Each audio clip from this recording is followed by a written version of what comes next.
வணக்கம். சன்ரைஸ் நேரத்திற்கான இலங்கை செய்திகள் இணையவள தொகுப்புடன் வாசித்து வழங்குவது புஷ்பகலா பிரபாகரன்.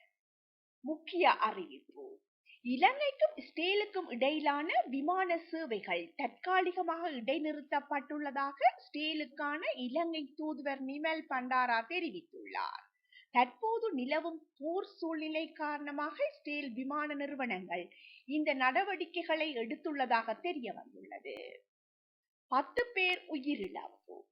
நாட்டின் பல்வேறு பகுதிகளில் கடந்த 24 மணித்தியாலங்களில் இடம்பெற்ற 8 விபத்து சம்பவங்களில் 10 பேர் உயிரிழந்துள்ளனர். சாரதிகளின் கவனக்குறைவு காரணமாக விபத்துக்கள் ஏற்பட்டுள்ளமை அவதானிக்கப்பட்டுள்ளதாக போலீசார் தெரிவித்துள்ளனர். மீண்டும் தலை தூக்கும் டெங்கு. நாட்டில் டெங்கு நோயாளர்களின் எண்ணிக்கை மீண்டும் அதிகரித்து வருவதாக தெரிவிக்கப்பட்டுள்ளது. அதிகமான டெங்கு நோயாளர்கள் கொழும்பு மாவட்டத்திலேயே பதிவாகியுள்ளனர் எனவும், இதன்படி கொழும்பு மாவட்டத்தில் இந்த வருடத்தின் இதுவரையான காலப்பகுதியில் 4527 டெங்கு நோயாளர்கள் அடையாளம் காணப்பட்டுள்ளனர் எனவும் தெரிவிக்கப்பட்டுள்ளது. வர்த்தகர்களுக்கு எதிராக வழக்கு.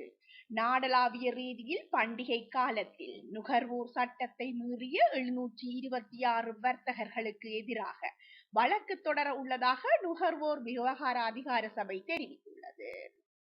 கொரோனாவால் உயிரிழந்த பெண்.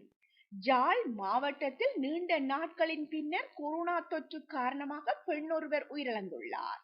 பிரான்ஸ் நாட்டிலிருந்து ஆயுர்வேத சிகிச்சையை பெறுவதற்காக வருகை தந்த 62 வயதான பெண்ணே இவ்வாறு உயிரிழந்துள்ளார்.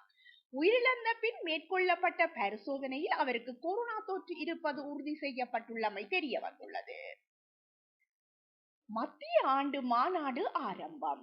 உலக வங்கி மற்றும் சர்வதேச நாணய நிதியத்தின் மத்திய ஆண்டு மாநாடு அமெரிக்கா தலைநகர் வாஷிங்டனில் இன்று ஆரம்பமாகியுள்ளது. நாட்டின் கடன் மறுசீரமைப்பு செயல்முறையை முடிவுக்கு கொண்டு வருவது தொடர்பான பயனுள்ள கலந்துரையாடலில் பங்கேற்க தயாராக உள்ளதாக நிதி ராஜாங்க அமைச்சர் தெரிவித்துள்ளார். வருமானம் அதிகரிப்பு. புத்தாண்டு காலத்தில் நெடுஞ்சாலைகளின் வருமானம் 15 கோடி ரூபாவை தாண்டியுள்ளது என நெடுஞ்சாலை நடவடிக்கை மற்றும் பராமரிப்பு பிரிவின் பணிப்பாளர் TID ஹகபிட்டிய தெரிவித்துள்ளார். பயணிகளின் வருகை அதிகரிப்பு. இந்த மாதம் முதல் 9 நாட்களில் சுற்றுலா பயணிகளின் வருகையில் குறிப்பிடத்தக்க வளர்ச்சி காணப்பட்டுள்ளதாக சுற்றுலா அபிவிருத்தி அதிகார சபை தெரிவித்துள்ளது. இத்துடன் இணையவள தொகுப்பின் செய்திகள் நிறைவு காண்கின்றன. நன்றி.